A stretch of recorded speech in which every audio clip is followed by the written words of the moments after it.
Welcome back to another Boardroom Briefing. I am your host, Paul Maskill, and today we're going to talk about the moment every real turnaround eventually reaches. It's not a tactic, it's not a spreadsheet, not a motivational breakthrough.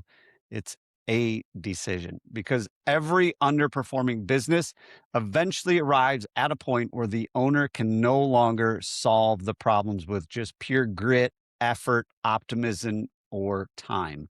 At some point, the business requires a decision that changes the structure. It requires us to do something differently in order to get different results. You've probably heard that before, the definition of insanity. And that's the part most owners avoid the longest, not because they're weak, not because they're lazy, not because they don't care, but because these decisions are usually really difficult. They're expensive emotionally before they become valuable financially. So, in this briefing, we are going to walk through the illusion owners live in before a turnaround decision is made, what the real decision actually is, why so many owners avoid it, and what the disciplined operators do differently to make sure they never run into this problem in the first place. So, the big illusion that most business owners have when they're in this position is maybe it'll turn around on its own. And they convince themselves 100 different ways why it could turn around. Not that it will, but it could. But before a turnaround really begins, most owners spend time living in a very specific illusion. They believe that this business is going to correct itself without a structural decision. The internal dialogue that we convince ourselves with sounds something like, well, we just need one good month, or we just need to get a little bit better every month. We need to just get through this season. Once a few things settle down, this should improve.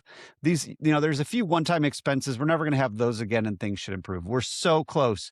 We don't need to make a major move yet, and maybe we don't need to at all, because when we get to the next point, we're going to need all these people and things and all this stuff in place.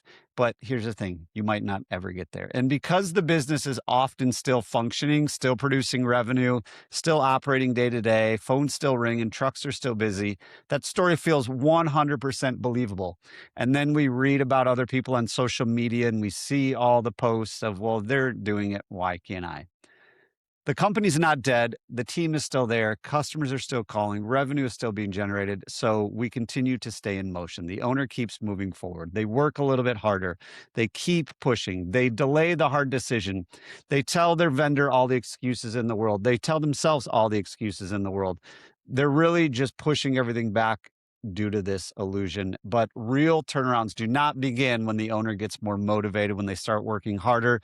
They begin when the owner gets more decisive, when they get more clarity, and that's what most owners avoid. What makes a turnaround so difficult are these decisions. The decisions that matter most are never a small one when we get to that point. And they're never a small one because we avoided the small ones for so long that now they are big ones. It's usually a structural decision that the owner has felt coming for a while. And I think the tough part for a lot of owners in this situation is they might not know exactly what they need to do. They have the feelings, and it usually goes back to they're not using numbers to guide their company.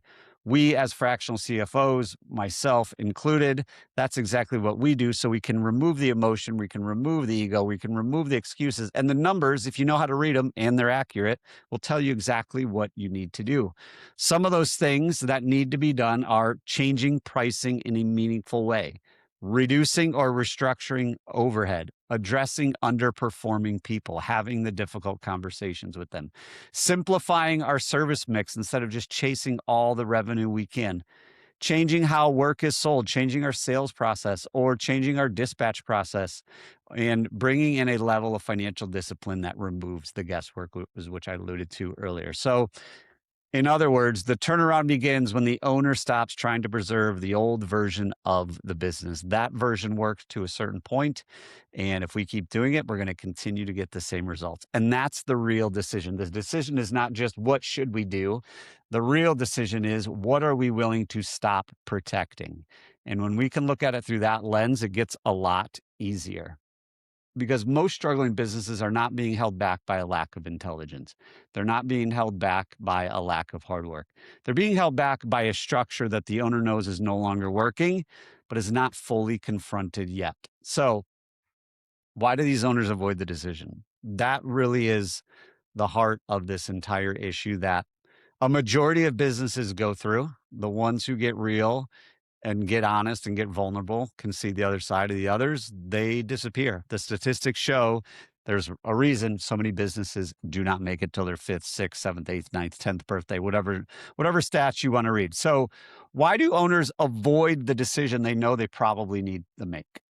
Because the cost of the decision feels immediate, but the benefits feel delayed. And we are an instant gratification being. We are an instant gratification world. We are living in an instant gratification society. And lastly, the emotional resistance is real. For example, going back to the examples that we use, changing pricing risks pushback. If risk pushback from our team, from our comfort advisor, from our service techs, from our customers, and it's scary. And we don't want that pushback. We don't want that friction. We don't want that confrontation. Restructuring overhead creates discomfort because maybe we have to take away things that people actually like. Maybe we have to take away things that we thought would drive certain behaviors and they didn't, because then people just got used to them. And we don't want to create discomfort for anybody on our team because we're the ones that have to deal with them every day. It could include addressing people.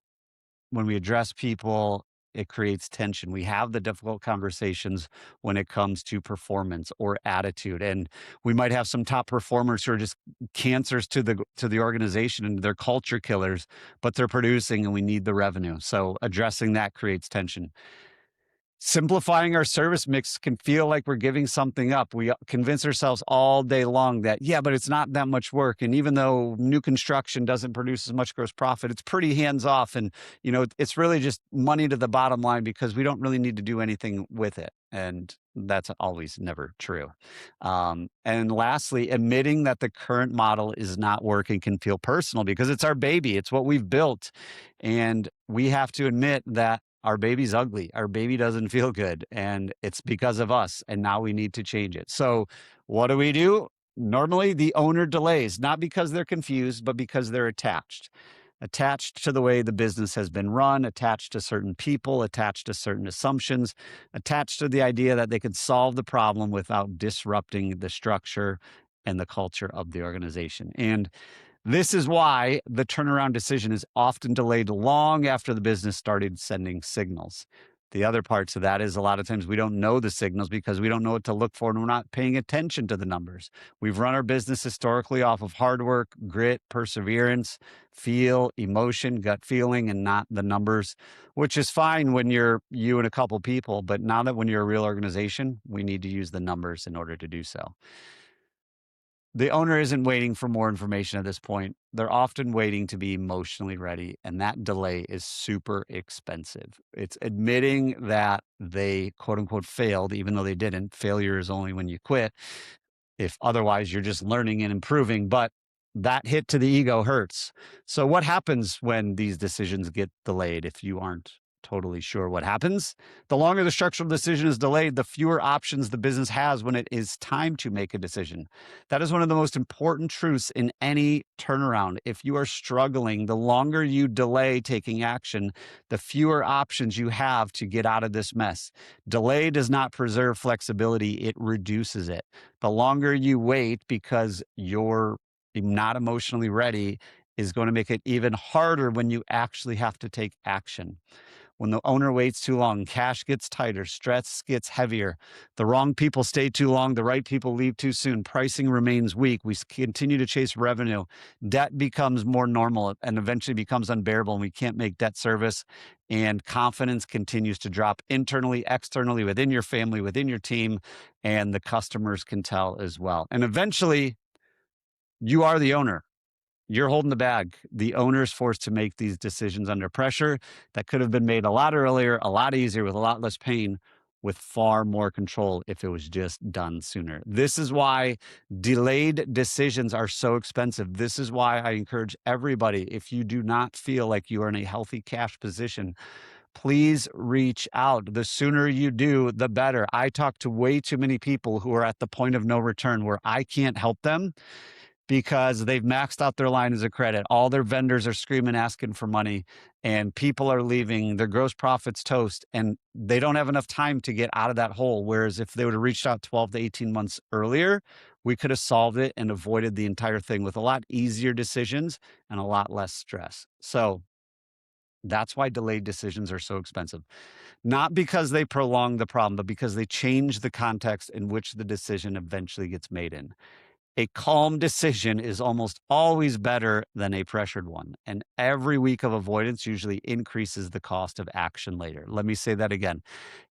Every week of avoidance usually increases the cost of action later. So the real risk here is we think as owners that delaying is safer, and we just continue to kick the can down the road. Most owners treat delay like the safer option. It feels less disruptive. It's less emotional. It's less confrontational. It's easier. We don't have to do anything difficult, right? And our brain wants to keep us happy and keep us surviving. So we're just going to avoid all that conflict that we know is coming. But in turnarounds, delay is often the riskier move. Almost always it is the riskier move, unless you're waiting to be saved by somebody with a whole bunch of money who doesn't want to take a big part of your company, because the business is already paying for the problem. It's paying through all the things we talked about: weaker margins, tighter cash flow, lower confidence, slower decision making, and a significant reduction in the value of your company. So while the owner feels like they are avoiding the pain, the business is quietly absorbing it and dying every single day. And that's why disciplined operators eventually recognize something more powerful: that not deciding is still a decision. If you decide to kick the can down the road, that is making a decision. And in most struggling business, it's the most expensive one. So as we start to wrap this up, just like every episode, what does the disciplined operator do? They decide before pressure decides for you. When pressure decides for you, you don't have many options and you're at the mercy of a lot of different things. Disciplined operators understand that every turnaround has a decision gate, a point where they must stop asking whether the change is emotionally comfortable, and they need to start asking whether it's structurally necessary. They can start to feel it. It's not right. The questions they are asking are, what are we protecting that the business can no longer afford? Let me say that again. What are we protecting that the business can no longer afford? Is it the fancy office? Is it too many vehicles? Is it too many people in the office? Is it underperforming staff? Which decision have we already delayed too long? There are so many decisions when I work with clients that once they make them, they're like, why didn't we do this a year ago when you told me to? And I say, I don't know, but it's never as hard as we think it is. Once we do it, by the next day, we've forgotten about it and we move on, because we are resilient, we are entrepreneurs, and we move on to the next task at hand. They also ask, what would improve if we acted now instead of later? Think about that. What would improve? So what could you improve today if you acted today instead of later? There are probably 5 different things that if you took action on today, it would improve probably by tomorrow. The other question is, are we preserving the old model or are we building a healthier one? So growth goes in stages. You need certain skill set, certain work ethic, certain ability to get to 1 million. But then to go to 1 to 3 million, it's going to take a different skill set. It's going to be a different model. It's going to be a different team. And then to go from 3 to 5, same thing. You got to reinvent yourself again. You've got to change things up. You've got to build a different model, because certain models break and then we got to switch it up. And then to go from 5 to 10, again, you got to do something new again. So the longer you preserve the old model, the harder it will be to build a healthier new one to get to the next level. And the last question, if we keep waiting, what gets more expensive? Do the basic math, do the basic projections, do the basic vision work. If we keep waiting, what is this going to look like? And many times I have these conversations with clients of like, look, historically, if we keep waiting, this is what's going to happen. You have the payroll of a $10 million company and you've never cracked 7. So saving all these people to get so they're ready when we get to 10 is probably never going to happen. So why don't we build a $7 million business and build it super profitably? Because otherwise it's just going to continue to get more expensive, and growth takes cash, and we don't have cash, we're not growing. And if you're not growing, you're going the other way. Nothing stays the same. We're either growing or we're dying. And that mindset changes everything, because disciplined operators stop treating decisions as disruption. They start treating it as leadership. And that's what a leader does. They make the tough decisions that nobody else wants to.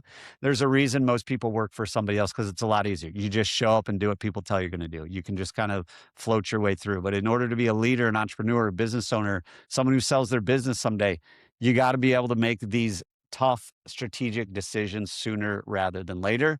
And then once the right decision is made, the turnaround can actually begin. Not because every problem disappears. It's not going to solve all the problems, but because the business finally stops funding a structure that no longer works. And you start to build a foundation that actually does work so the business can be financially healthy.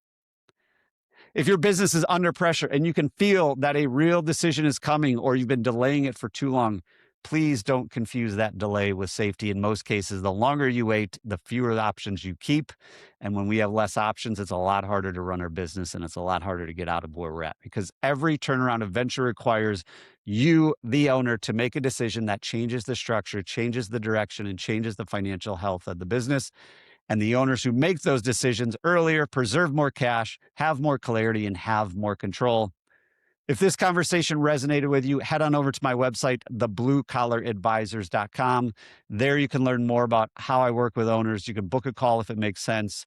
You can download my pricing calculator and explore the show notes and additional resources that we have on the website. Again, it's thebluecollaradvisors.com. Remember, this podcast exists to create clarity. And if this helped provide a little bit of clarity, a little bit of kick in the pants for you, you are exactly where you need to be. I'll see you guys in the next boardroom briefing.